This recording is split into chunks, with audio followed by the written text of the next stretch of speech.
Je vous remercie de nous avoir rejoints dans cette période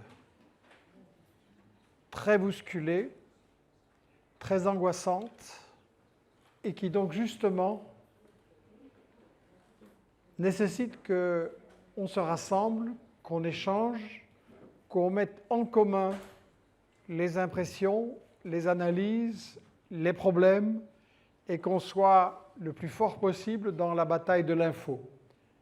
Je l'ai toujours dit et je le pense profondément, vous avez un rôle important à jouer, et donc Saïd, que je remercie, et moi, on est venus ici ce soir pour vous aider à jouer ce rôle dans la bataille de l'info. Je pense que les événements qui viennent de se passer pendant une dizaine de jours ont une énorme dimension justement de bataille de l'info, et que si les choses ont tourné comme elles ont tourné, et je pense qu'on doit s'en réjouir, c'est aussi suite au travail de l'information et au fait que la vérité sur l'agression d'Israël a beaucoup circulé et a fini par convaincre de plus en plus de gens. Ce qu'on va faire ce soir, c'est donc, comme on l'avait dit sur l'affiche, pas d'exposé, directement vos questions, on les note et on se les partage et on répond. Donc, la parole est à la salle, on note et on revient. La première question donc était, est-ce que Israël, c'est pas lui qui dicte son agenda aux États-Unis? Ça, c'est quelque chose qu'on entend depuis des années. On l'avait abordé dans le livre Israël, parlons-en en 2010, qui est le premier que j'ai consacré à la question. Et là, Noam Chomsky, que j'interviewais sur ça, disait c'est pas le chien qui dirige le maître, c'est le maître qui dirige le chien. Et en fait, Israël est le chien des États-Unis, c'est-à-dire le flic du Moyen-Orient, celui qui va taper sur les Arabes quand ils n'obéissent pas et quand ils ne veulent pas donner leur pétrole gratuitement. En résumé, c'était ça. Ce qui détermine qui commande qui, c'est le rapport de force et fondamentalement, c'est l'économie. Quand vous avez une économie énorme comme celle des États-Unis, qui pendant longtemps était la plus dominante du monde, 50% de la production industrielle de tout le monde en 1945, puis ça a décru, mais quand même, ça reste une économie beaucoup, beaucoup plus forte que celle d'Israël. Et donc, quand on a une économie très forte et qu'on a une structure de la propriété des entreprises qui permet d'avoir beaucoup de capital et d'aller placer son capital ailleurs, on ouvre des succursales, des agences, des agents locaux qui sont chargés d'organiser le pillage des matières premières localement et la mise au pas de ceux qui se rebellent et qui n'acceptent pas de donner leur main-d'œuvre, leurs matières premières, leurs marchandises gratuitement. Et donc, Israël, c'est ça. Israël a été installé et ça, c'est très très bien montré. Et ce soir, je vais, à beaucoup de vos questions, je vais vous dire, il faut lire, il faut se former, pour être vraiment capable, en fait, de répondre vous-même à ces questions-là. Et après, Saïd et moi, donc, on pourra prendre sa retraite, puisque non, ça ne va pas arriver.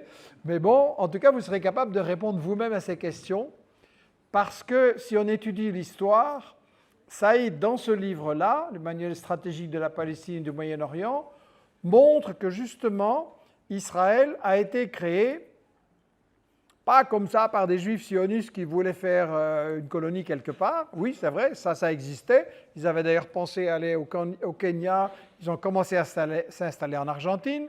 Et puis qui leur a dit, non, non, c'est en Palestine que vous nous intéressez, c'est l'Empire britannique et l'Empire français, qui ont dit exactement la même chose. Nous, on veut contrôler ça.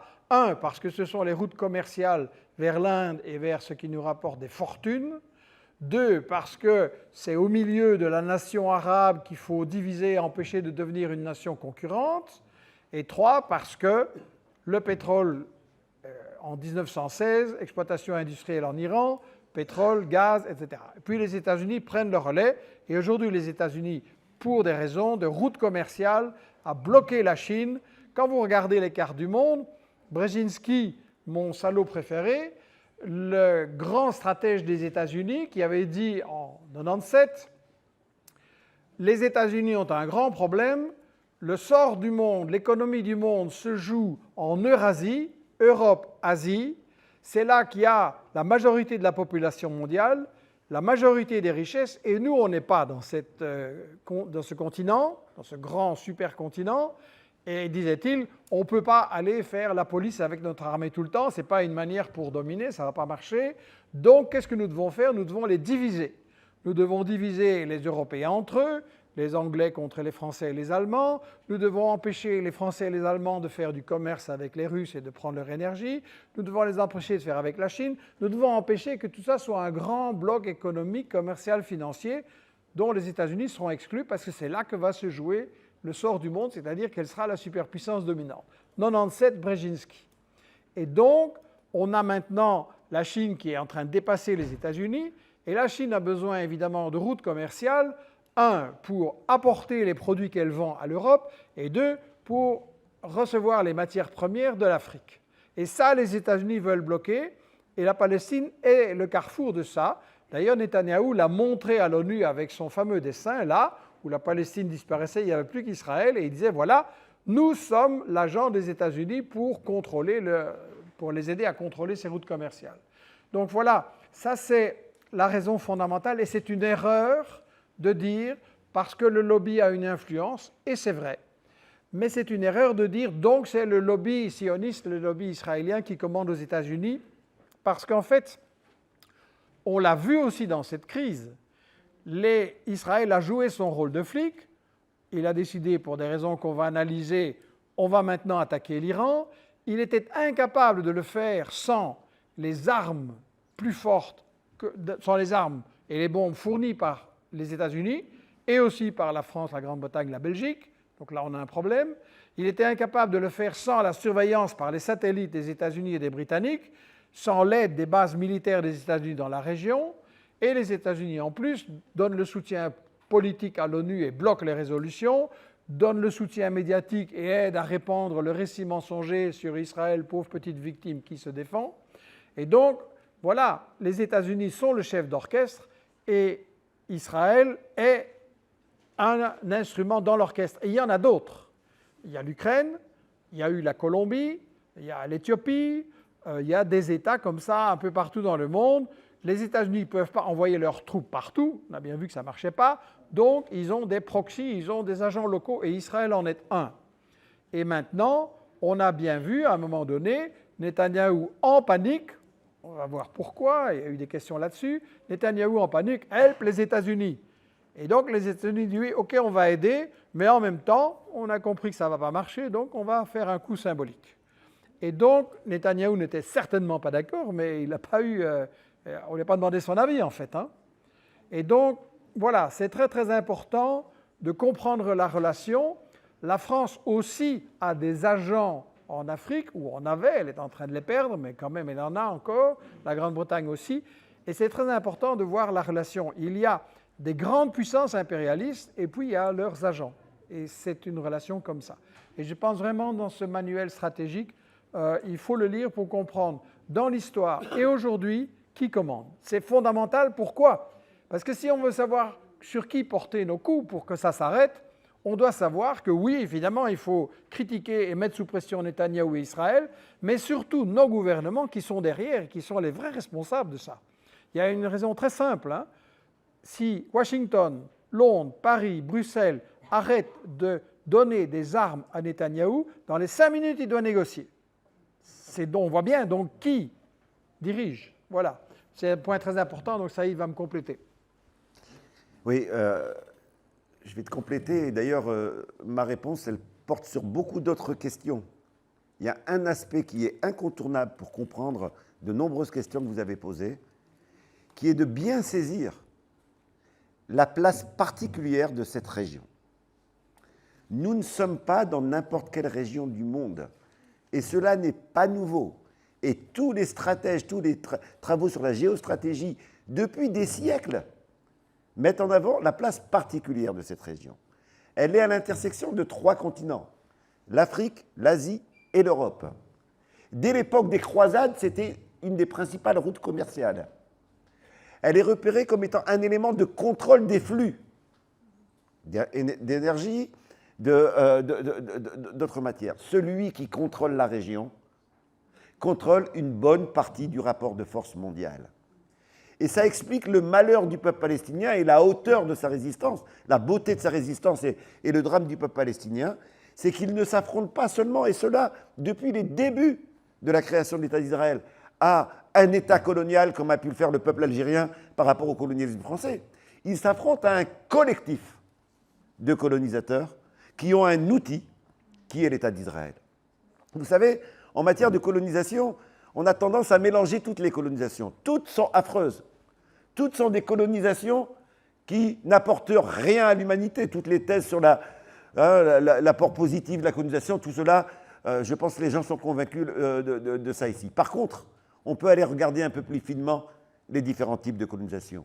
Vous avez d'abord des colonisations qui sont des colonisations d'exploitation. Il n'y a pas besoin d'envoyer beaucoup de colons. Il faut une armée pour piller et faire travailler la force de travail locale et la surexploiter. Ça a été le cas de beaucoup de pays d'Afrique subsaharienne. Puis vous avez les colonisations de peuplement, dont là, le projet est d'éradiquer un peuple et de le remplacer. Là, Israël est une colonisation de peuplement. Toutes les colonisations de peuplement sont inévitablement génocidaires. Et le génocide d'aujourd'hui n'est que la possibilité pour la colonisation de peuplement, compte tenu du rapport de force mondiale, d'essayer de mettre en œuvre ce génocide.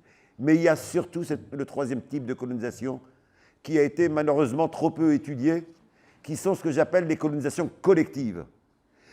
C'est lorsque l'enjeu est trop important pour qu'un seul impérialisme se l'accapare pour lui tout seul. Ça a été le cas du Congo. Quand la conférence de Berlin s'est réunie pour se partager l'Afrique comme un fromage, l'enjeu congolais était tellement important qu'aucun des États impérialistes n'était pour le laisser à un concurrent. Personne n'a dit « tu me donnes ça et je te donne le Congo ». Tout le monde voulait le Congo. Soit c'était la guerre totale entre eux, soit ils décidaient de quelque chose de particulier. Ils l'ont confié au roi des Belges, qui l'a géré pour le compte de tous les impérialismes. Si vous alliez au Congo, vous aviez des capitaux états-uniens, vous aviez des capitaux français, alors qu'en Algérie, vous n'aviez que des capitaux français. Ça s'appelle une colonisation collective. L'État d'Israël, dès sa naissance, est une colonisation collective. Et c'est en cela qu'il est un outil, un État vassal au service des grandes puissances aujourd'hui. Quant à l'autre élément qui me semble vraiment important d'avoir en tête avant de répondre directement à la question, c'est de vraiment avoir en tête à qui servent les thèses qui circulent aujourd'hui. Je voudrais en citer deux, qui ne circulent pas, qui circulent chez des gens sincères, des gens qui ont envie de soutenir le peuple palestinien. La première, c'est justement celle-là, de considérer qu'Israël est le véritable maître des USA. Ça nous amène à sous-estimer le combat et à ne pas voir notre rôle. Notre rôle, c'est de faire pression sur nos États ici. Parce que si Israël existe, c'est parce que nos États lui permettent d'exister. Et donc on se trompe de combat, et donc on oublie notre propre responsabilité. Et la deuxième thèse, ce sont toutes les thèses psychologisantes. Y compris, j'en ai entendu un peu ici. Netanyahou est malade, Netanyahou est Hitler. Mais Hitler, même lui était quelqu'un qui fonctionnait sur la base d'une logique économique. Même lui était soutenu par des grands capitaux. On le sait aujourd'hui. Même lui était au service d'un certain nombre d'intérêts. Ça n'était pas un fou qui se réveillait le matin et qui faisait cela. Il était dans une logique globale, comme aujourd'hui Netanyahou est dans une logique globale. Et donc la question c'est, qui décide de cette logique? Est-ce Netanyahou qui décide de sa logique? La bonne image pour moi, c'est de considérer que le scénario est écrit à Washington et qu'un détail du script peut être écrit à Tel Aviv. Autrement dit, ce n'est pas parce que Netanyahou est un outil des États-Unis en particulier qu'il n'a aucune autonomie relative. Bien entendu qu'il essaye de maximiser ses gains. Bien entendu qu'il essaye de pousser les États-Unis à aller plus loin. Mais les États-Unis ont les moyens de lui dire stop. Et quand ils ne lui disent pas, c'est qu'ils ont intérêt à ne pas lui dire.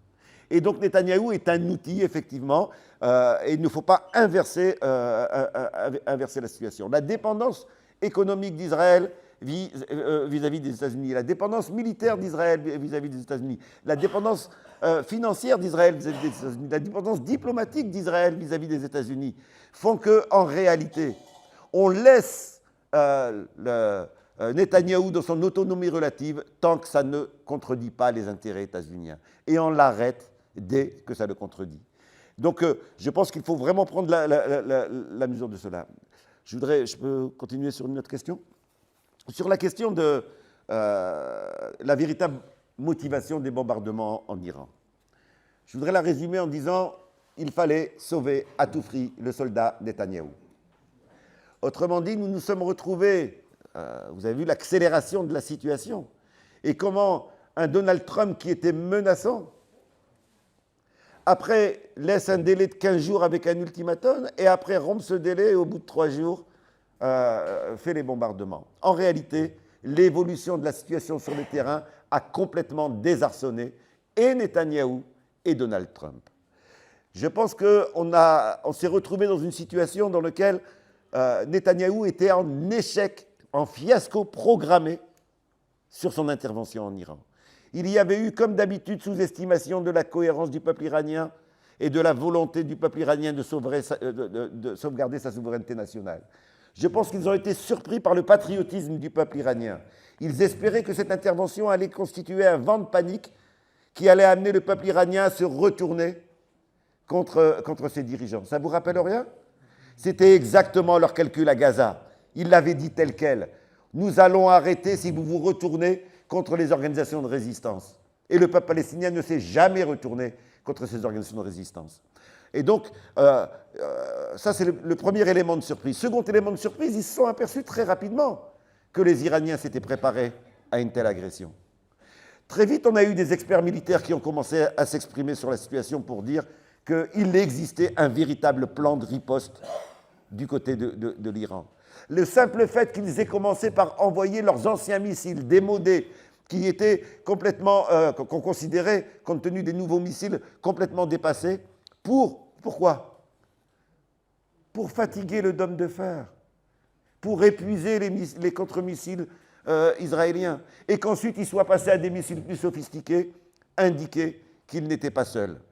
Troisièmement, on a eu des signes, notre question a été posée sur les alliés de l'Iran, on a eu des signes qui ont été décisifs dans à la fois le bombardement états-unien et ensuite son arrêt. Bien, ça a été un certain nombre de prises de position, justement, et de signes matériels qui ont montré que l'Iran n'était pas seul. Pour ne prendre que la dernière séquence, par exemple. La séquence du cessez-le-feu. Agression états-unienne. On annonce que ça y est, on a détruit l'ensemble des infrastructures nucléaires iraniennes. L'Iran riposte. Mais et puis on a un cessez-le-feu. Qu'est-ce qui s'est passé entre-temps ? Mais entre-temps, vous avez eu une prise de position de la Chine qui a été concrète. L'envoi de 3 avions cargo. Au-delà de ce qu'il y avait dans ces avions cargo, quel était le message ? L'Iran n'est pas seul, y compris en matière d'armement. Vous avez eu le ministre des Affaires étrangères iranien qui est reçu à Moscou pour déclarer quoi ? Que dit la déclaration commune ? La déclaration commune dit « Nous avons une alliance stratégique entre Moscou et Téhéran ». N'attendez pas que les Russes ou les Chinois disent publiquement leur stratégie dans la région. Ils seraient fous de le faire. Ils ont une stratégie, elle n'est pas tornitruante comme Donald Trump, mais je pense qu'elle est plus efficace. Troisièmement, on a eu également quelque chose de complètement nouveau, de complètement inédit. En tout cas, moi, je ne l'ai jamais connu. Qui sont des États qui sont dotés de l'arme nucléaire et qui disent qu'ils sont prêts à offrir des missiles, des ogives nucléaires à l'Iran.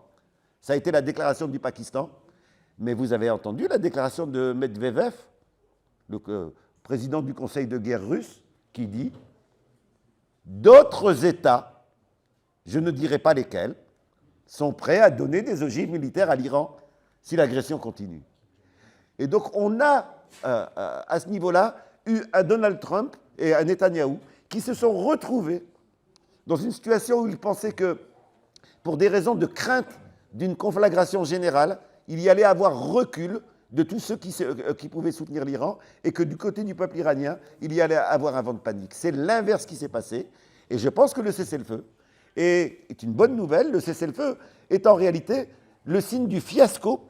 Alors c'est un fiasco momentané, ils ne vont pas renoncer à la région, il ne faut pas rêver, mais c'est un fiasco et pour Netanyahou et pour Donald Trump. Oui, je pense que ceci répond bien à plusieurs questions.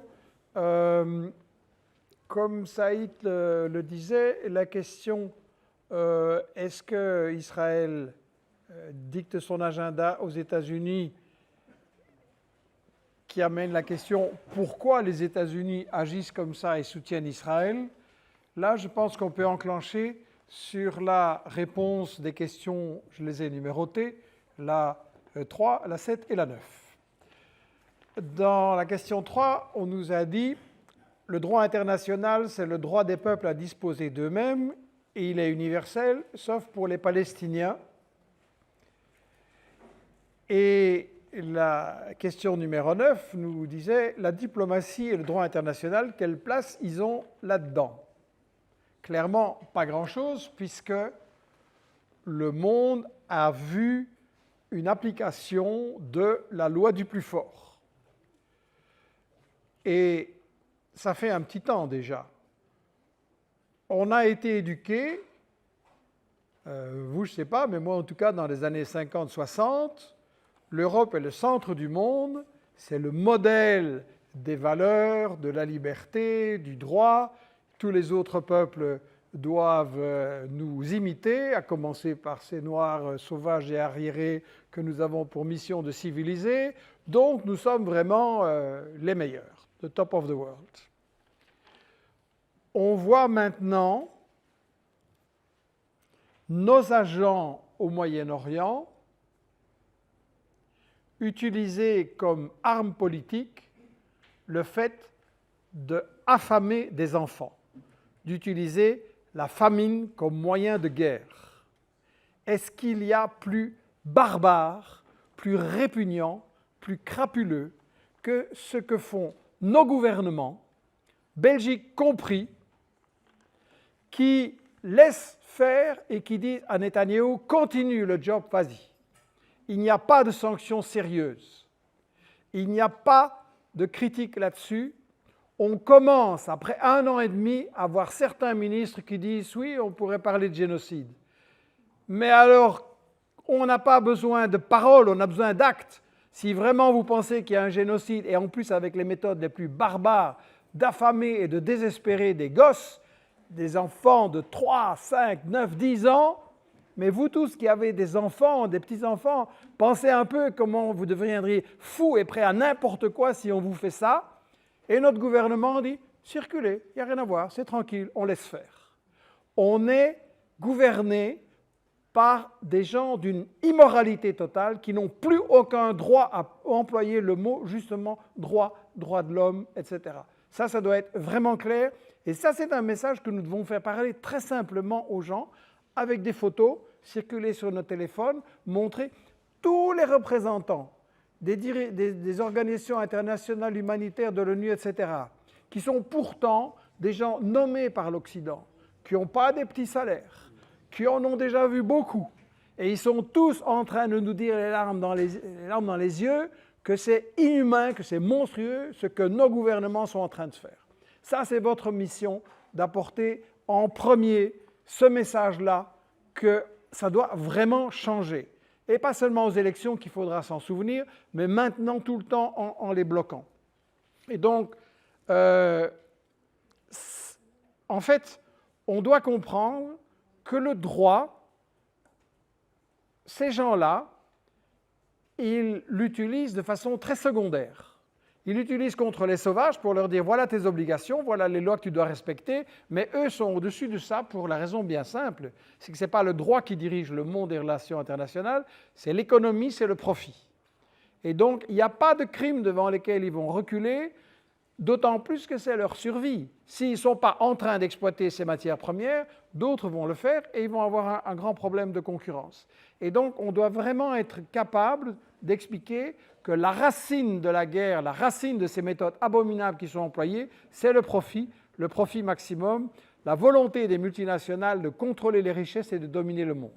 Et c'est de ça qu'on doit rendre nos gouvernants responsables et tous nos politiques. Voilà, je crois que ce point-là, il est très très important. Pourquoi la Belgique n'a pas pris une position claire? Non seulement parce qu'elle vend des armes et qu'elle vend avec les États-Unis les armes qui servent à massacrer à Gaza, au Liban et ailleurs, mais tout simplement parce que, comme l'a dit Saïd, elle fait partie du colonialiste collectif qui se fait beaucoup d'argent grâce à Israël depuis longtemps. Et donc c'est de ça qu'on doit être capable de traiter, de discuter autour de nous et de convaincre.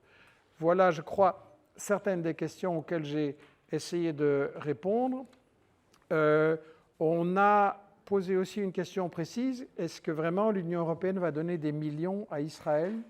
Et quel est le rôle précis de l'Union européenne? Parce qu'on nous dit pas mal de choses, que finalement elle n'a rien à dire, c'est les États-Unis. Est-ce que vraiment elle n'a rien à dire? Alors, un petit mot pour compléter la réponse sur le droit. C'est vraiment important qu'on soit clair au niveau des concepts. On nous balance en permanence un certain nombre de termes et du coup, on ne nous habitue pas à repérer la distinction entre eux. Le droit n'est pas la justice. Ça n'est pas la même chose. La justice se constate lorsque les décisions prises sont des décisions qui éliminent l'oppression, la domination, l'inégalité, la discrimination. Le droit, c'est autre chose. Le droit, c'est une réalité concrète qui est l'expression d'un rapport de force à un moment donné. La preuve, il y a eu un moment où l'esclavage était légal. Il était posé dans le droit. Et la lutte des peuples a fait disparaître du droit l'esclavage. Il y a eu un moment où la colonisation était inscrite dans le droit. C'était pourtant injuste. Même quand elle était inscrite, c'était déjà injuste.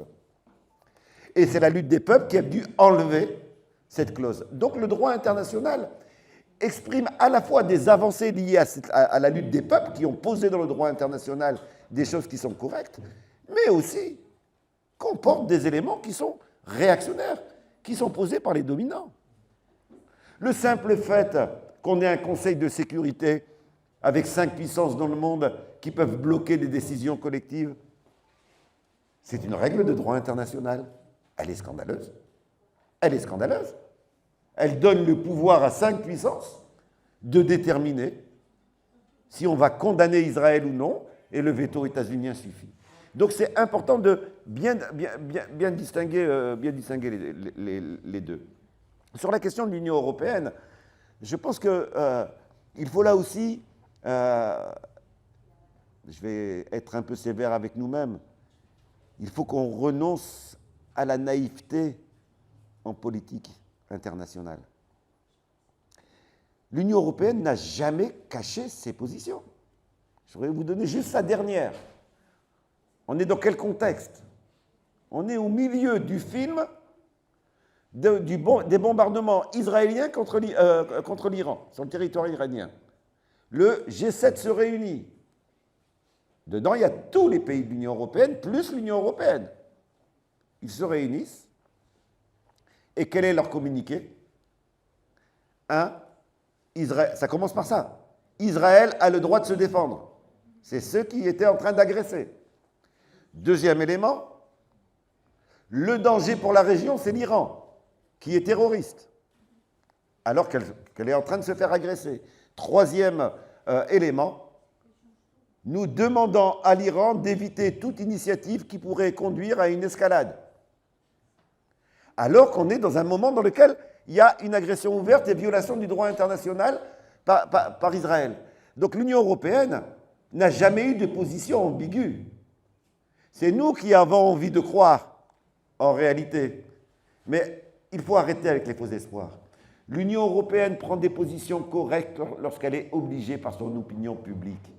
Je ne dis pas que c'est impossible d'obtenir des positions correctes de l'Union européenne, mais c'est quand nous sommes des centaines de milliers dans les rues, c'est quand ils ont peur des effets. Et donc, je pense qu'il faut vraiment prendre en tête ce qui était dit par Michel.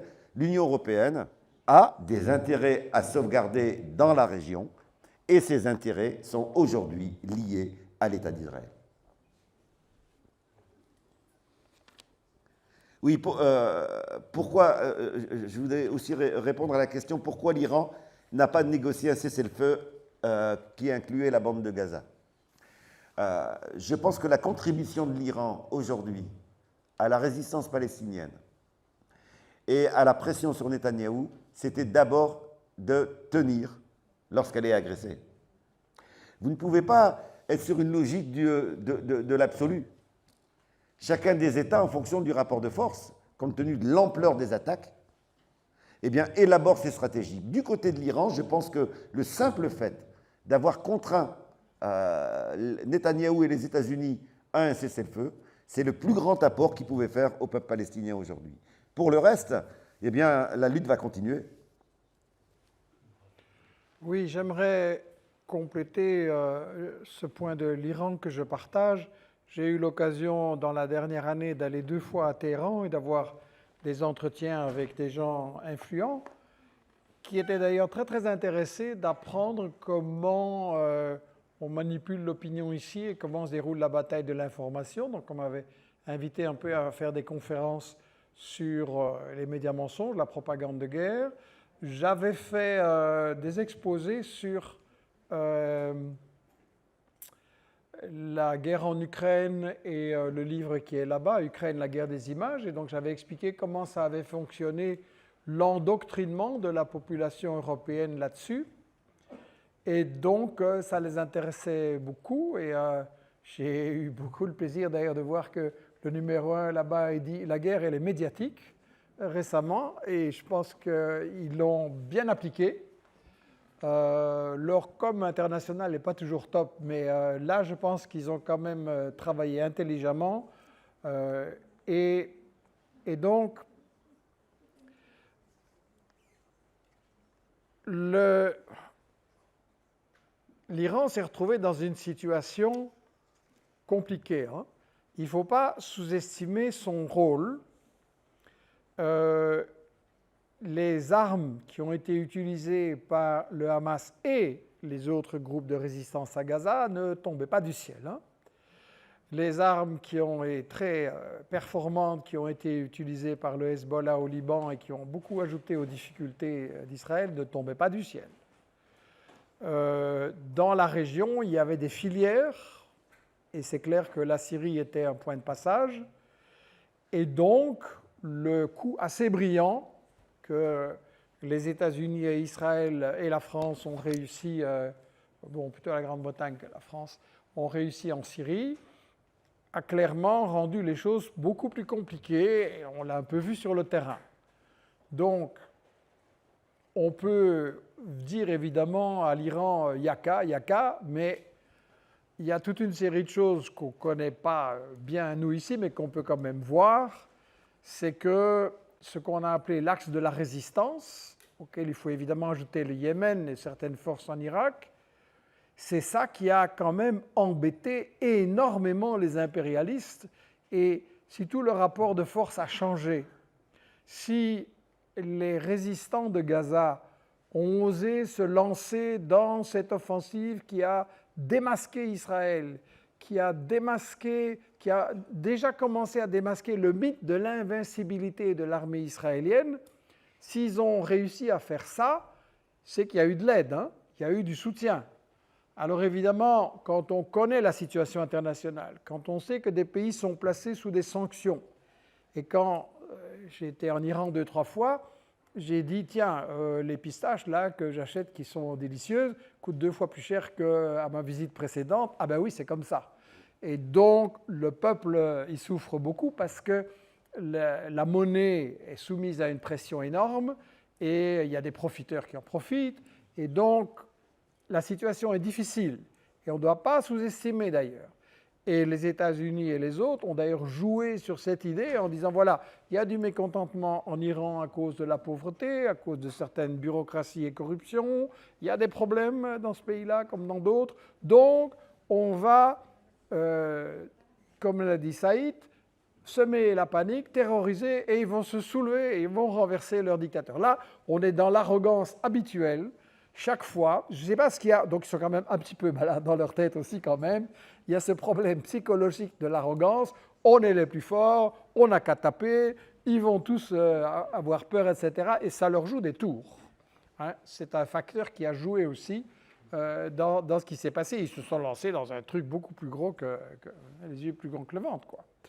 Donc pour revenir à l'Iran, la situation était difficile. Avec la prise de la Syrie, elle a été encore plus difficile. Et ça n'empêche que pourquoi Netanyahou il faisait sa fixation sur l'Iran et Trump aussi. Vous souvenez, hein, il y a 10 jours, c'est quand même pas si vieux. Hein. Je ne veux pas négocier, je ne veux pas cesser le feu, je veux la capitulation totale et assassiner le dirigeant comme peut-être bien, oui, peut-être bien je vais le faire, etc. Et donc, c'était un enjeu fondamental, hein. Ils y croyaient vraiment. Hein. Et donc, ils ont échoué. Et il y a quand même, je pense, un mérite énorme. On pense ce qu'on veut sur l'Iran et ce n'est pas un pays parfait. Et il y a des choses certainement que le peuple iranien aura à faire avancer. Mais certainement pas les colonialistes qui ne sont pas la solution. Et donc, je crois qu'on ne doit pas sous-estimer le rôle énorme qu'ils ont joué. Et moi, je n'hésite pas à le dire, je suis content que l'Iran a gagné cette guerre. Je n'hésite pas à le dire. Parce que le sort du monde, il se joue beaucoup au Moyen-Orient, en Palestine. La résistance des Palestiniens, ça a été un premier grand motif pour moi de me réjouir. Je sais que ça leur coûte un prix énorme, je sais qu'ils ont des souffrances épouvantables, mais ils ne se retournent pas contre les milices de la résistance. Ils sont fiers, ils ne capitulent pas malgré toutes ces souffrances. Et le sort du monde, il est en train de basculer là. On est peut-être dans le début de la fin de l'impérialisme. Alors je ne vais pas les sous-estimer, je ne vais pas dire c'est fini, c'est foutu pour eux. Ils ont une capacité de nuisance et la capacité de commettre les pires crimes. Donc on ne se réjouit pas, mais quand même, enfin, on se réjouit tout en restant vigilant. Je pense que moi, j'ai une vraie reconnaissance pour le peuple iranien qui a résisté très très courageusement. Ils ont subi des saloperies et des pertes, hein, et on a vraiment essayé de leur flanquer la trouille au début, et voilà, ils sont restés calmes, et ils ont appliqué une stratégie que même des experts aux États-Unis ont dit « Ah, c'est très malin », comme Saïd vient de le dire. Ils sont en train de dire à Netanyahou, vas-y, lance tes missiles, ça coûte très très cher, nous pas du tout, et on te lance un petit truc à 200 000 €, et toi tu dépenses 14 millions pour le flanquer, l'abattre, etc. Vas-y, nous on peut continuer longtemps. Et donc, c'est quand même grâce à cette résistance, grâce au fait que, bien sûr, en Iran, il y a plein de gens qui ne sont pas d'accord avec le gouvernement, c'est le cas dans le monde entier d'ailleurs, mais on a vu que la plupart, à part quelques traîtres qui se voyaient déjà, on a vu qu'ils se sont dit, bon, on a des critiques sur notre gouvernement, mais les États-Unis ne sont pas la solution, on résiste, etc. Et donc, c'est bien, quelque part, quand les impérialistes attaquent, ils arrivent à montrer au peuple qu'il y a des points sur lesquels on doit vraiment s'unir et résister, et on résoudra le reste après. Donc, je pense qu'on ne peut pas faire la fine bouche, il y a un rapport de force, ils ont déjà beaucoup pesé sur ce rapport de force, et après, je crois que ce sera nous aussi. Hein? La question n'est pas tellement « Hey, Iran, pourquoi vous n'avez pas fait plus ?» La question est « Pourquoi nous, à Paris, à Bruxelles, etc. » On n'est pas capable de faire plus et c'est ça qu'on va aussi discuter ce soir. Voilà. Ça, c'est un point qui, pour moi, me semblait très, très important. Je ne sais pas si dans toutes les questions posées, il y en a une peut-être, la 19, est-ce que le sionisme peut disparaître ou une autre qui t'inspire? Est-ce que le sionisme peut disparaître? Je ne vais pas seulement vous dire une réponse oui ou non. Je vais vous poser une affirmation. Le sionisme disparaîtra. Ou le génocide du peuple palestinien ira jusqu'au bout. Et il ne faut pas éliminer cette hypothèse. Ils l'ont fait avec les Indiens d'Amérique. Ils l'ont fait dans d'autres endroits. C'est-à-dire que pour que cette région reste contrôlée par l'Occident collectif, parce que derrière les États-Unis, il y a l'ensemble des autres pays occidentaux, eh bien, le sionisme doit rester. Mais la résistance du peuple palestinien ne peut pas s'arrêter. Ou alors il accepte de disparaître. Et donc, inévitablement, dès qu'il y aura, et ça a commencé, c'est toute la difficulté de la période actuelle, dès qu'il y aura conjonction entre un changement de rapport de force mondiale et la résistance palestinienne, eh bien le sionisme ne tiendra pas. C'est ce qu'on a connu dans le passé. Qui pouvait dire que l'Algérie serait un jour indépendante en 1930 ? On fêtait les 100 ans de la colonisation à Paris, et allez relire les textes de l'époque, ni à droite ni à gauche, il y avait des gens qui critiquaient la colonisation, mais personne ne pensait qu'il serait possible de l'abolir. À part les nationalistes, bien sûr. Mais pour tous les autres, ça apparaissait comme un combat noble, mais perdu d'avance. Qu'est-ce qui s'est passé ? Il s'est passé que la résistance a continué et qu'elle a rencontré à un moment donné un rapport de force mondial qui a changé. Lequel ?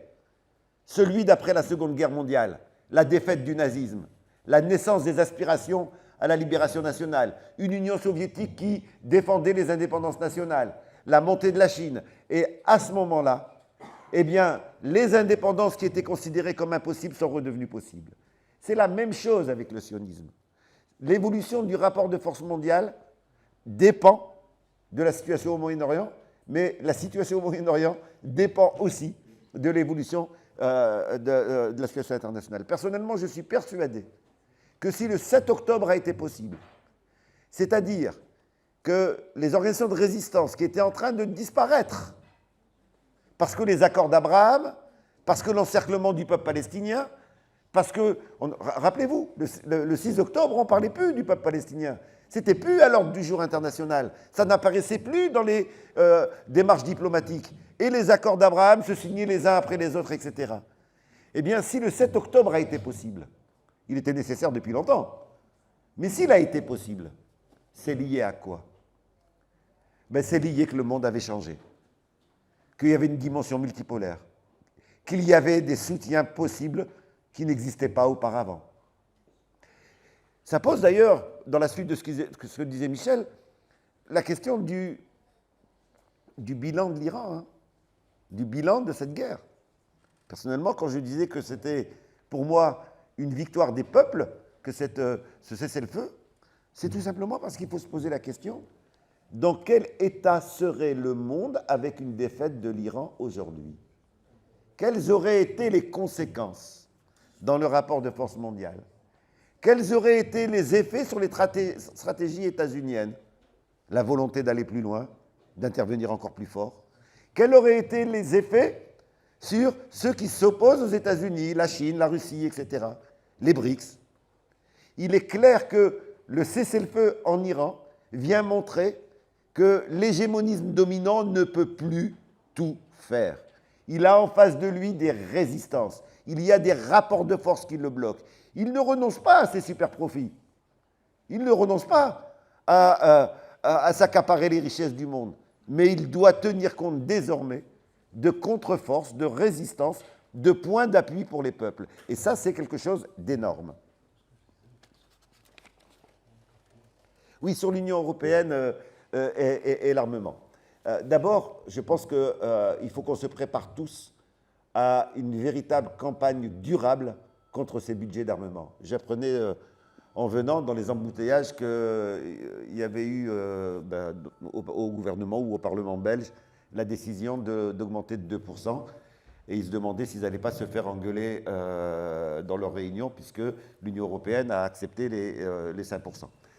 Donc, sur la question, il faut vraiment prendre la mesure de ce que ça signifie. Hein. Nous avons tous connu, ces dernières décennies, des plans d'austérité. On a tous vu en quoi notre niveau de vie pouvait être rapidement atteint. Mais ça n'est rien au regard du passage à 5% du produit intérieur brut. L'austérité et la baisse du pouvoir d'achat qui s'annoncent là, pour s'armer à 5% du PIB, mais c'est une austérité comme nous ne l'avons jamais connue. Et au profit de qui ? Au profit de qui ? quelles armes vont être achetées par l'Union européenne?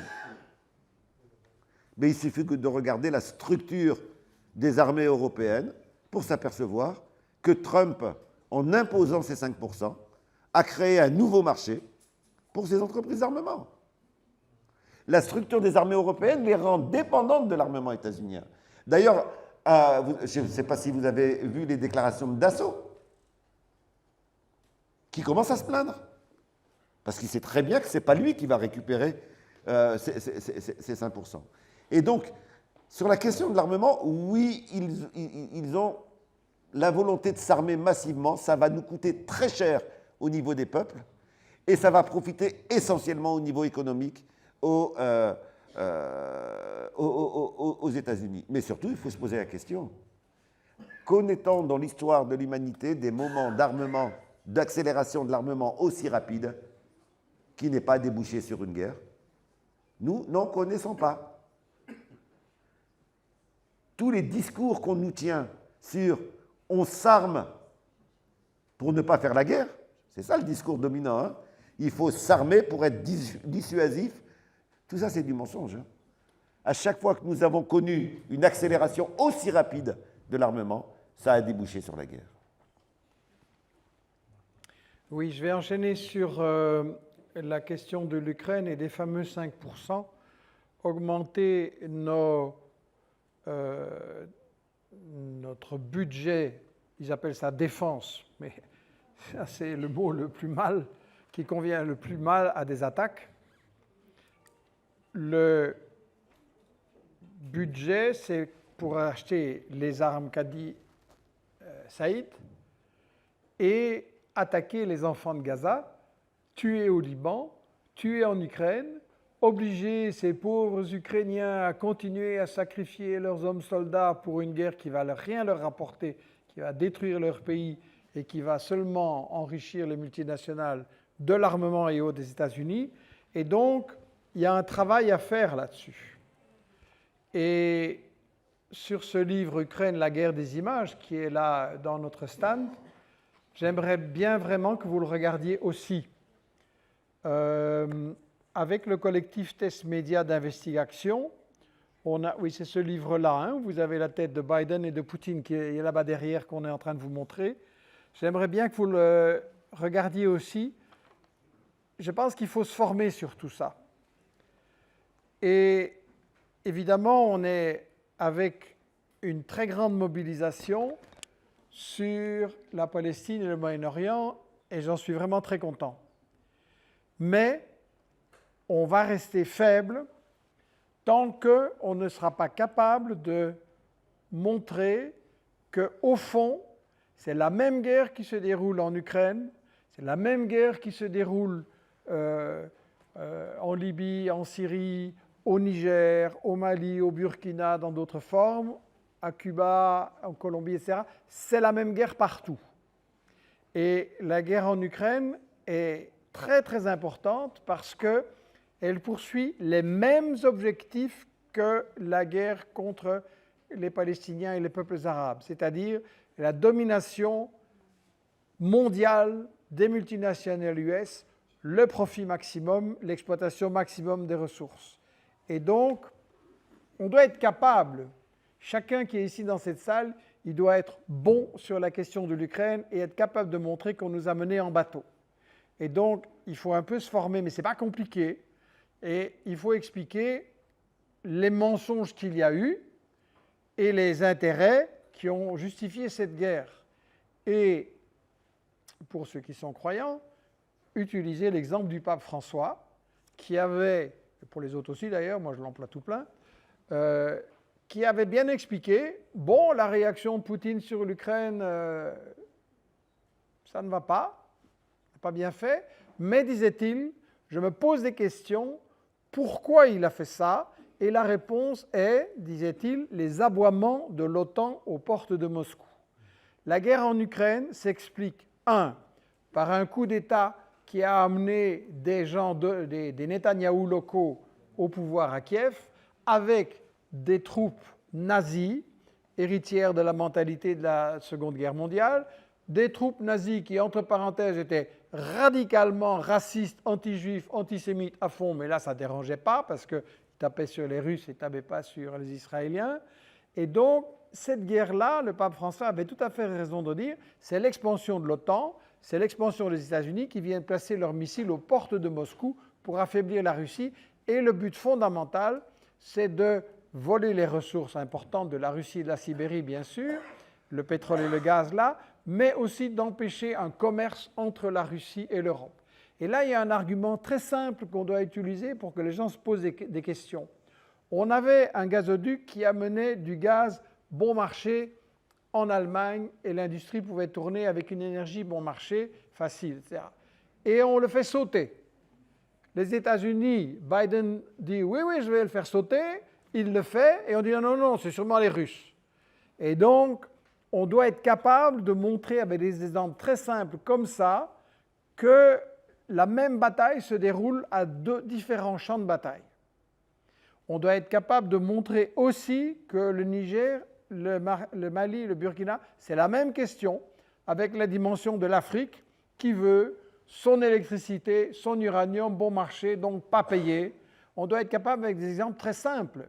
Le Niger, c'est un des pays les plus pauvres au monde. Les écoliers n'ont pas de cahiers, n'ont pas de crayons. Et il y a une richesse énorme dans ce pays qui s'en va gratuitement vers la France, l'uranium pour Areva, pour fabriquer et vendre son électricité. Et quand le président du Niger a dit à Areva, je voudrais quand même un petit peu d'argent parce que les écoliers n'ont même pas de cahiers et de crayons, Areva a dit, c'est pas mon problème.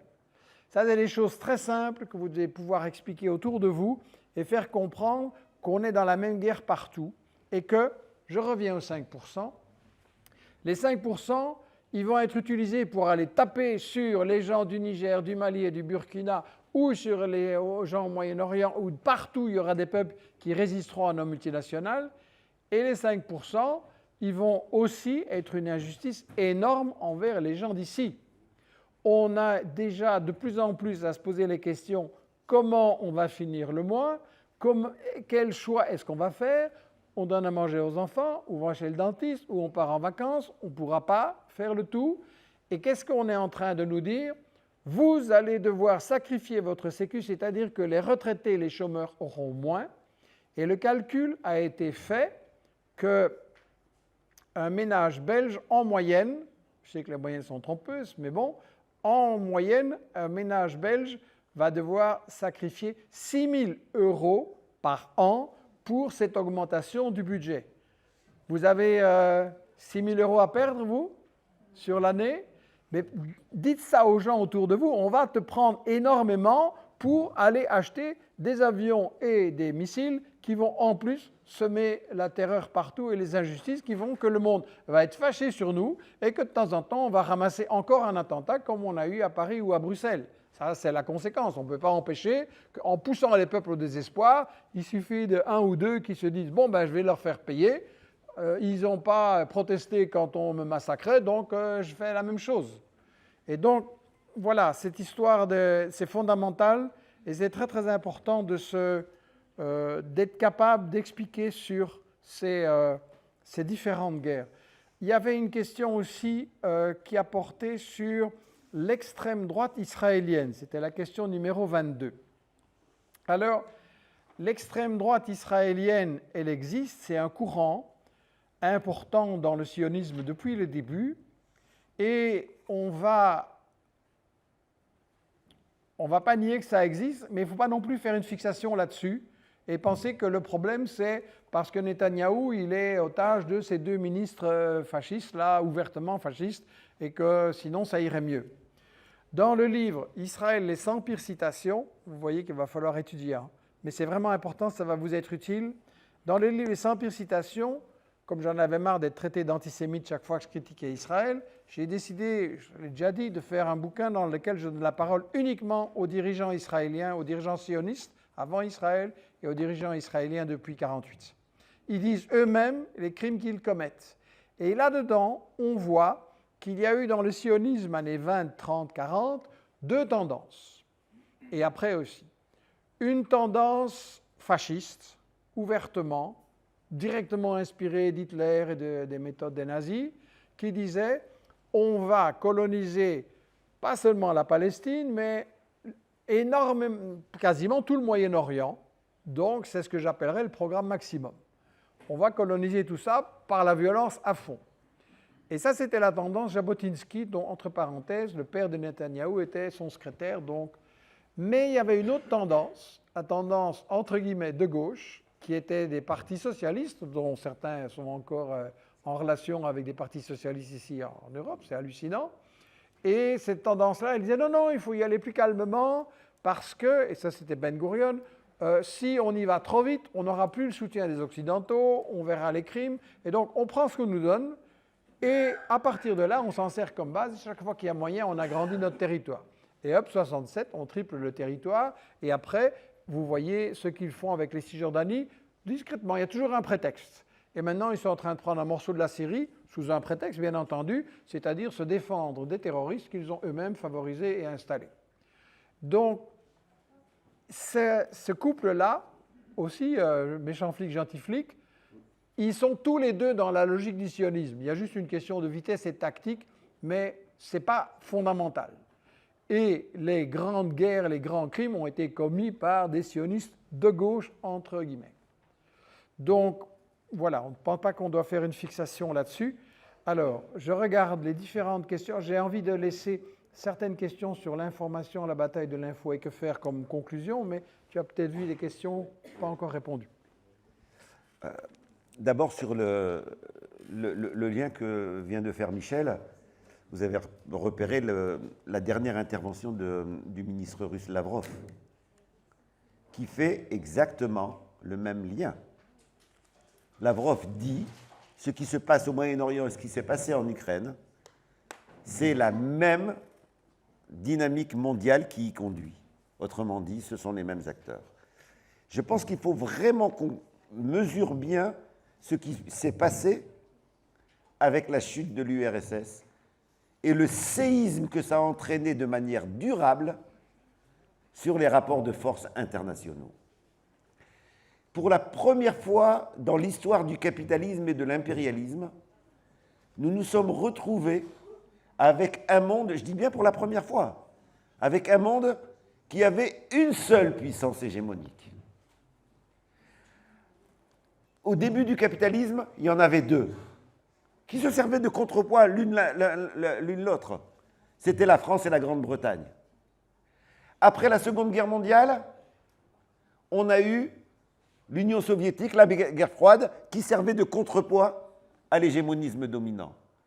Et là, pour la première fois dans l'histoire contemporaine, on avait un impérialisme hégémonique qui donc pouvait rêver de faire fonctionner l'ensemble du monde au profit de ces multinationales.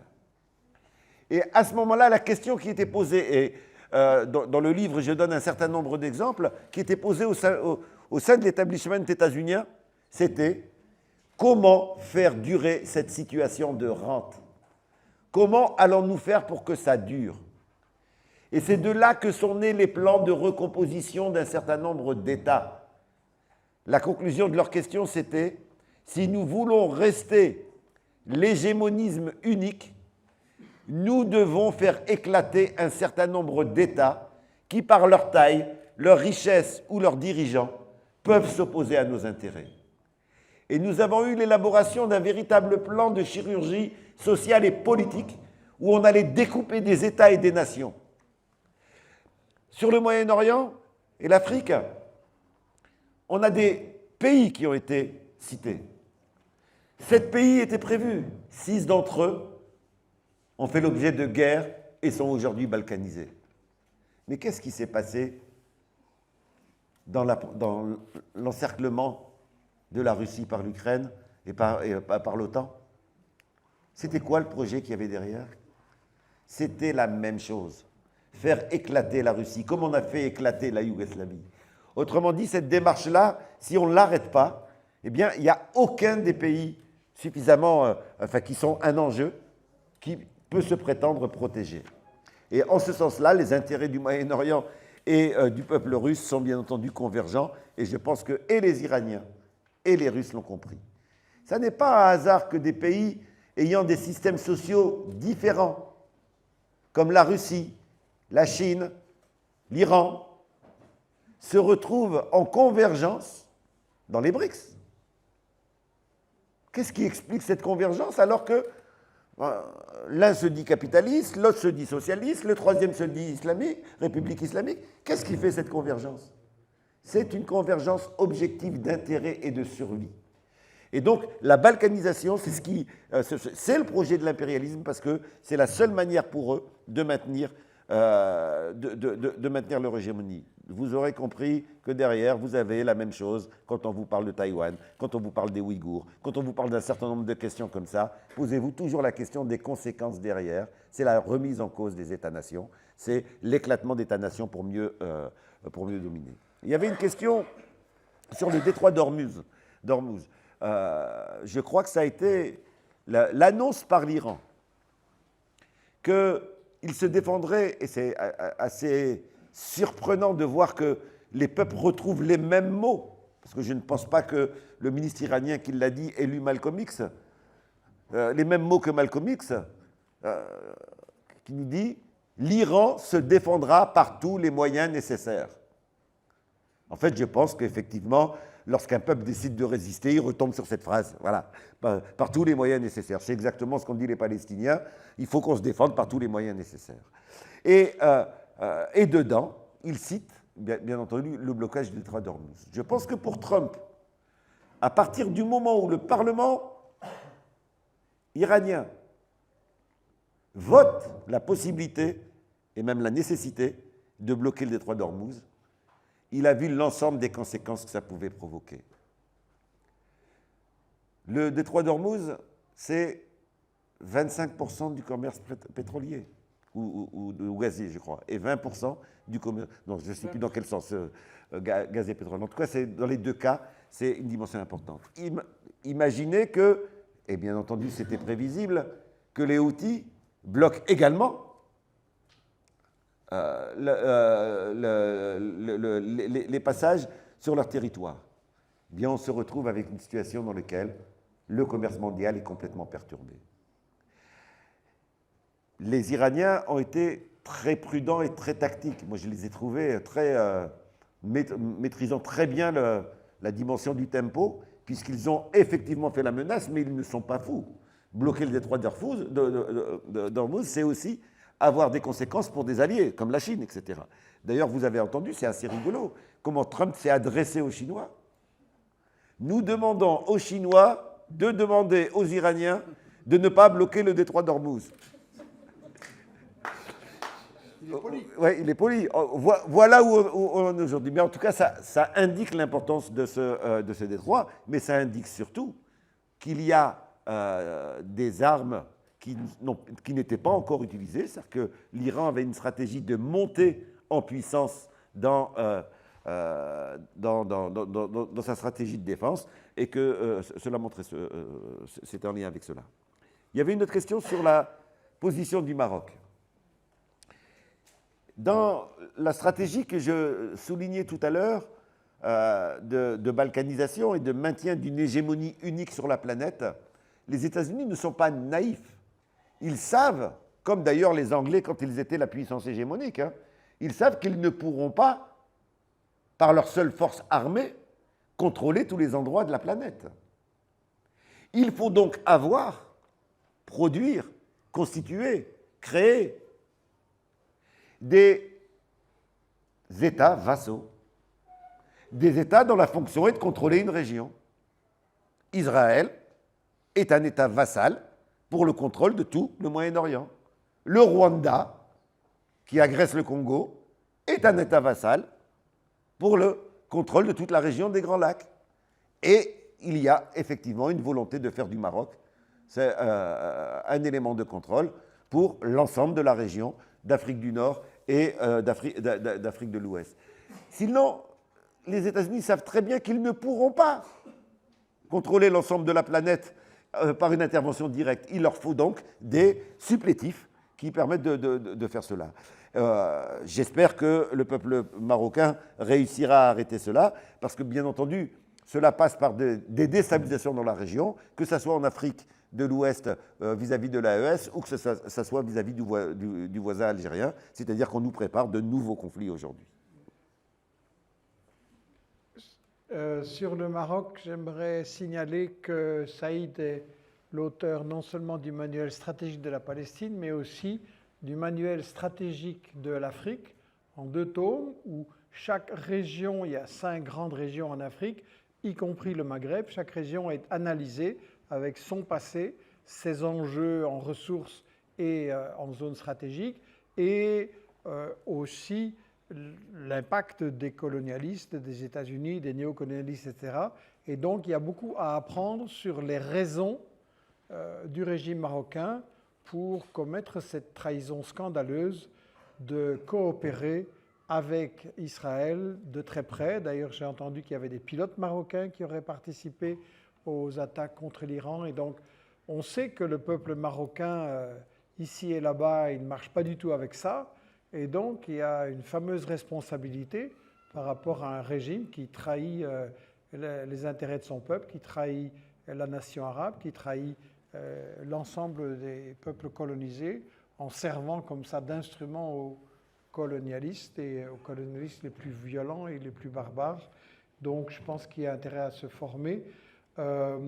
Saïd a souligné l'importance du détroit d'Ormuz et des différents détroits par lesquels passe le commerce mondial. La navigation mondiale, c'est un enjeu fondamental.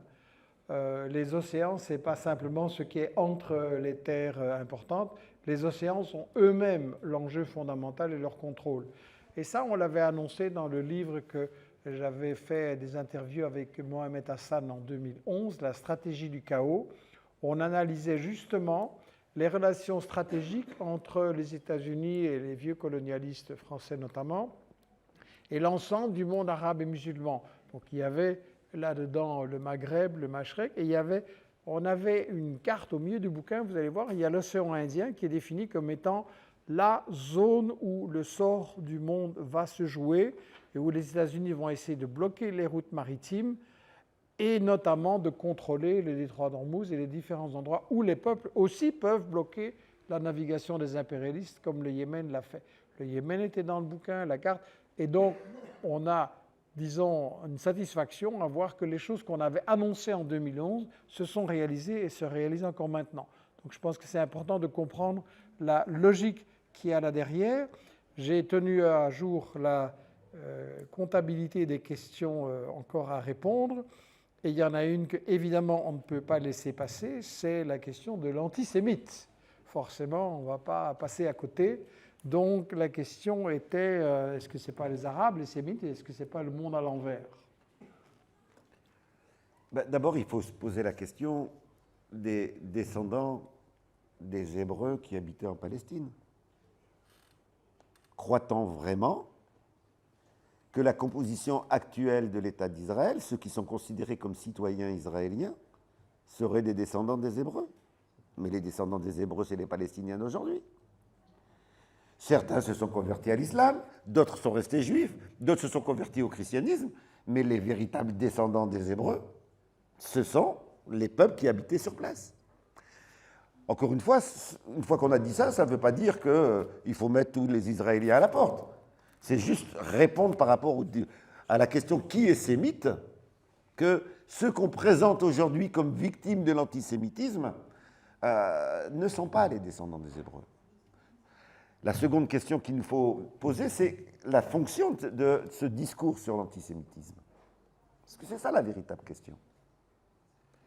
La fonction de ce discours, elle est d'invalider, de discréditer, de décrédibiliser toute mobilisation contre l'État sioniste. Et c'est pour cela qu'il va falloir mener le combat, parce qu'ils ne cesseront pas là-dessus, contre la criminalisation de l'antisionisme. Leur logique, c'est d'amalgamer ces deux termes, antisémite et antisioniste, de telle sorte à pouvoir interdire le soutien au peuple palestinien. Bien entendu que les Arabes sont des sémites. Bien entendu que les Hébreux étaient des sémites. Bien entendu que ceux qui sont venus d'Europe n'étaient pas des sémites. Ce qui ne les empêche pas de devenir des Israéliens ou des Palestiniens. Je peux répondre à une autre question sur l'Afrique. je ne suis pas d'accord avec votre constat sur le fait qu'on parle beaucoup des guerres au Moyen-Orient, où il y a beaucoup de guerres au Moyen-Orient et peu en Afrique. Il n'y a pas peu de guerres en Afrique. Hein. Il y a peu de mobilisation ici sur les guerres en Afrique. Mais qu'est-ce qui se passe au Congo depuis des années et des années? Au Congo, nous avons le second génocide, Congo et Palestine. Et un génocide qui dure pour les seuls intérêts des multinationales états-uniennes et européennes. Vous avez un pays qui sert, je vous le disais, d'État vassal, qui est le Rwanda, qui apparaît comme exportateur de coltan, alors qu'il n'a quasiment pas de mine de coltan sur son territoire. Autrement dit, la déstabilisation du Congo sert à piller le coltan qui sert au Rwanda à avoir une exportation. Et bien entendu, toutes les multinationales qui achètent ce coltan sont au courant du prix de cela. Un véritable génocide. Qu'est-ce qui s'est passé au Soudan? Nous avons la première balkanisation depuis les indépendances des années 60. On a coupé un pays en deux. Et quand on regarde les acteurs de cela, de nouveau, on va retrouver les États-Unis. Autrement dit, la même stratégie que je disais tout à l'heure de balkaniser pour mieux dominer, eh bien, elle s'applique également en Afrique. Et bien entendu, qu'ils feront tout pour que l'expérience de l'AES échoue. Ils feront tout pour que les 3 pays de l'AES soient en conflit entre eux et qu'ils soient en conflit avec d'autres pays qui s'opposent à l'impérialisme comme l'Algérie. On voit bien que des divergences de stratégie sont utilisées, instrumentalisées pour diviser, alors que ces pays auraient intérêt à converger dans leur opposition à ceux qui essayent de les assommer. Donc en Afrique, on n'a pas une situation où il y a moins de guerre ou moins d'enjeux guerriers. Il y a une situation dans laquelle, malheureusement, les mobilisations sont moins importantes. Il y a pour la Palestine un mouvement de solidarité et il faut encore le renforcer. Pour l'Afrique, on n'a pas encore cette conscientisation. Puisque Saïd parle de l'Afrique, j'aimerais qu'il parle de la balkanisation, c'est-à-dire la fragmentation des grands pays ou des pays moyens pour dresser les peuples les uns contre les autres et affaiblir tout le monde. J'aimerais signaler le dernier livre que Investigation vient d'éditer, que vous voyez ici, Isaias Afwerki, Mon combat pour l'Érythrée et l'Afrique. Et justement, l'Érythrée est un petit pays là, pour ceux qui est sur la mer Rouge, juste à la corne de l'Afrique, cette pointe stratégique dans l'océan Indien que tous les empires ont toujours voulu contrôler. Et du coup, l'Érythrée, c'est un pays dont le peuple a dû mener une guérilla pendant 31 ans, contre les États-Unis et malheureusement l'Union soviétique qui s'était bien mal mis le doigt dans l'œil à cette époque-là aussi. Et donc ils ont fait une guérilla avec un petit pays de 5 millions d'habitants contre une puissance locale, l'Israël de la région, l'Éthiopie à l'époque, beaucoup plus grande, beaucoup plus puissante, surarmée. Et après 31 ans, ils ont gagné.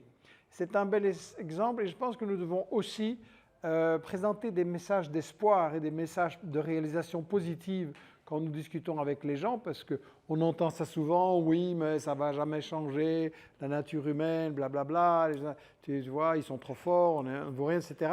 Et donc ce petit pays où une année sur deux, il ne pleut pas, donc c'est quand même compliqué pour cultiver, nourrir une population, développer un pays, une économie, ben, ils y arrivent.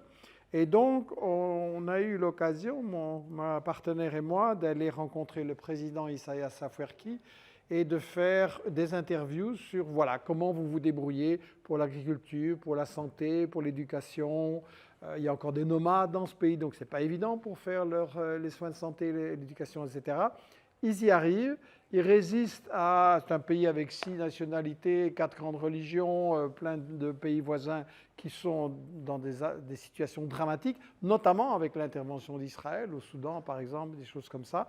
Et donc voilà, c'est un message d'espoir et un message justement, les peuples doivent s'unir, ils doivent refuser que les colonialistes les fragmentent et les dressent les uns contre les autres. Et voilà, ça je crois que c'est quelque chose...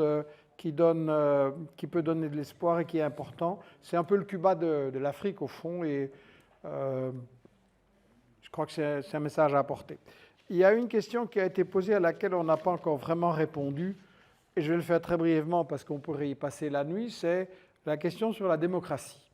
Est-ce que tout ça, tout ce qu'on voit là, est-ce qu'il y a une démocratie dans tout ça? Très brièvement, je pense que la démocratie, elle n'existe pas encore. Je pense qu'on n'est pas dans un système démocratique. D'ailleurs, la femme de François Mitterrand, Danielle Mitterrand, qui était bien placée pour répondre à la question, ça se trouve sur un des vieux articles du tout début du site Investigation en 2004. Un journaliste colombien lui demande voilà, est-ce que des pays comme la France, les États-Unis ou la Belgique, ce sont des démocraties? Et Danielle Mitterrand répond non, ce n'est pas des démocraties, parce que oui, on vote tous les 4 ou 5 ans, et on vote pour des gens qui, après, font passer des lois dont ils ne nous avaient pas parlé et dont personne ne veut. Et donc ça, c'est un peu, je crois, une bonne définition. Alors, je ne vais pas dire que c'est la même chose si on vivait sous le fascisme ou sous le nazisme. Évidemment, non. Et bien sûr qu'il y a certaines libertés démocratiques qu'il faut utiliser, qu'il faut défendre d'ailleurs, parce qu'elles sont menacées de plus en plus. On réprime de plus en plus les journalistes indépendants, donc attention, il faut vraiment défendre ça. Mais on n'est pas vraiment dans la démocratie, on n'est pas dans le fascisme, pas encore peut-être, diront certains, mais on n'est pas dans une vraie démocratie. Trump il a même refusé que le Congrès des États-Unis, même acheté, vote sur cette question de guerre ou non. Macron, quand il se lance dans des aventures militaires, il ne lance pas un vrai débat sur la population, dans la population. Et donc, en Belgique, sur cette histoire de démocratie, on n'y est pas du tout, quoi. On ne parle absolument pas de la volonté des gens. D'ailleurs, je vous ai montré la petite collection Israël, les 100 pires citations. On a aussi USA, les 100 pires citations, où ils disent eux-mêmes leurs crimes. C'est bien, on gagne du temps, ils le disent eux-mêmes. Et je signale que si tout va bien, dans l'équipe Investigation, avec l'aide d'un jeune qui est dans cette salle et qui commence à donner des coups de main, on prépare Union européenne, les 100 pires citations, et vous allez entendre vraiment des choses épouvantables à toutes les étapes de l'Union européenne, comme quoi la démocratie, c'est absolument pas une réalité dans l'Europe. Ce point-là, il est important, et ayant répondu à presque toutes les questions, j'aimerais qu'on conclue sur celle qui touchait à la question de la bataille de l'info. On a aussi dit, on vous accuse d'être complotiste, antisémite, on neutralise votre message. Bon, ça, évidemment, c'est important pour nous, parce que ceux qui ont suivi un peu l'histoire d'Investigation, on a passé une crise financière importante et on n'en est pas encore sorti, on a besoin de vous. C'est-à-dire qu'on a pu, grâce à certains soutiens, embaucher des journalistes, des chercheurs, en plus de l'équipe qu'il y avait, pour faire le livre Ukraine, la guerre des images. Et ceux qui l'ont vu, c'est un gros travail de démolition des médias mensonges. Pour faire le livre 7 octobre, enquête sur les médias mensonges, bébés décapités, femmes violées, etc. Et cacher le fait que c'était une opération militaire, légale, légitime. Ça, c'était en premier. Peut-être des crimes qui ont été commis à cette occasion. Il faudrait faire une enquête. C'est Netanyahou qui la refuse de toute façon. Et donc, on a une équipe là importante pour mener la bataille contre les médias mensonges qui sont la manière d'endormir, d'anesthésier, de tromper les populations et de faire qu'ils vont accepter cette marche à la guerre dans laquelle on est en train de nous entraîner. Donc ça, c'est un job important. Et donc pour ça, j'ai besoin de vous, parce qu'on a été dans une crise financière qui nous a obligés à supprimer certains emplois, malheureusement, de gens qui travaillaient bien, par exemple pour faire Télé-Palestine. Et je veux absolument sauver Investigation, relancer et développer. Donc je vais vous lancer un appel, pas un appel, enfin oui, un appel au soutien financier, mais c'est un appel au combat. C'est-à-dire que je pense qu'on va devoir se battre ensemble. Je crois que vous vous rendez compte que la machine du mensonge, l'industrie du mensonge, aux États-Unis, en France, en Israël, on a parlé du lobby de l'AIPAC, tous ces gens-là qui jouent un rôle, et on a les mêmes lobbies en France et en Belgique, on a BHL qui passe dans toutes les télévisions et on ne lui pose jamais les questions qui pourraient montrer que c'est un charlatan. Et donc, on a besoin de vous pour la bataille de l'info. Donc, on a besoin de donateurs chaque mois, 5 ou 10 euros, 20 euros. Et j'insiste, des dons réguliers parce que ça nous permet de faire un budget et de calculer des emplois. Si on reçoit une somme, c'est bien, mais si on reçoit tous les mois, on peut calculer un budget. Donc, vous avez ici et au stand des formulaires pour vous inscrire comme donateur, pour, si vous êtes déjà donateur, inscrire des amis à vous, ou si vous avez la possibilité d'augmenter peut-être un petit peu encore le don parce qu'on a vraiment énormément de travail. J'essaye de faire des émissions vidéo. Même quand c'est court, moins de 2 minutes, ça prend du temps de les préparer. Il faut tout vérifier, il faut préparer les émissions, il faut réfléchir, il faut tout vérifier, vraiment c'est important, ça prend du temps. Et donc j'aurais besoin d'aide pour pouvoir en faire plus parce que tous les jours il y a des sujets et il n'y a pas beaucoup que j'arrive à réaliser. Donc voilà, si vous pouvez devenir donateur et un soutien mensuel, ça va vraiment beaucoup nous aider à développer ces projets. On a des projets de prochains livres sur le fascisme, sur les dessous du terrorisme, sur une série de sujets qui vont vous être utiles dans vos discussions. Et la bonne nouvelle, c'est que si vous achetez des livres aujourd'hui, quand vous êtes donateur, vous avez 20% de réduction sur les bouquins que vous achetez. 20% de réduction et aujourd'hui et après aussi. Il y a un que je dois absolument signaler, c'est Nous, enfants de Gaza. Parce que vous avez certainement déjà rencontré le problème et comment je vais raconter ça à mon gamin ou à ma fille qui a 6, 8, 10 ans. Comment je vais faire pour ne pas le ou la traumatiser, mais quand même qu'il sache la réalité et qu'il puisse lui aussi participer à la mobilisation. Je trouve que c'est très très important. On sait que les enfants, ils sont révoltés par l'injustice. Quand on fait une injustice à leur égard, on l'entend d'ailleurs, ils protestent, très bien. Eh bien, il faut absolument les lancer dans ce combat, les préparer, mais d'une manière appropriée. Hein, on ne veut pas qu'ils se fassent des cauchemars tout le temps parce qu'ils ont vu des trucs à la télé, etc. Et donc, il y a un livre magnifique qui a été fait par une amie belge qui vit à Genève maintenant, c'est Nous, enfants de Gaza. Et je vous le recommande vraiment, c'est très très bien. Le dessin est très beau, très doux, mais la réalité n'est pas cachée, mais c'est formulé d'une manière pas traumatisante et avec un espoir et avec un message positif. Donc, pensez à vos enfants et petits-enfants pour le faire. On a, pour les entraîner dans cette chose-là. On a reçu des questions sur les médias et les mainstream et la propagande de guerre, et je pense qu'on va conclure par là, si on a pris toutes les questions. Je pense que ça, c'est très, très important. Vous le savez, je le dis toujours, il faut appliquer cette idée, nous sommes tous des journalistes. Il ne faut pas être dans le « Ah oui, Saïd a bien parlé, c'est magnifique, il a fait un bon bouquin, et vas-y Saïd, continue ». On n'est pas dans un match de foot où il y a les supporters qui disent « Vas-y, marque un goal ». On est tous, en fait, des acteurs dans la bataille de l'info. Saïd ou moi ou des gens comme ça, on ne peut rien sans vous. Parce que pourquoi? On parle ici dans cette salle à des gens qui, j'ai l'impression, sont déjà assez d'accord avec nous. Mais qu'est-ce qui va changer la chose? C'est qu'on entraîne les gens qui ne sont pas encore d'accord avec nous, ou qui ne sont pas conscients, ou qui pensent « oui, c'est vrai, tu as raison, mais on ne peut rien y faire, ça ne va pas jamais changer ». Et ça, on doit les entraîner dans le boycott de Carrefour qui aide... Et donc, il faut trouver à Molenbeek, à Anderlecht, un carrefour, il faut organiser des actions régulièrement, il faut boycotter McDo. Trump, il ne comprend que ça, le langage de la force et le langage du portefeuille. Donc, il faut absolument que, comme dans toute une série de villes, y compris en France, on mette des McDo en difficulté et on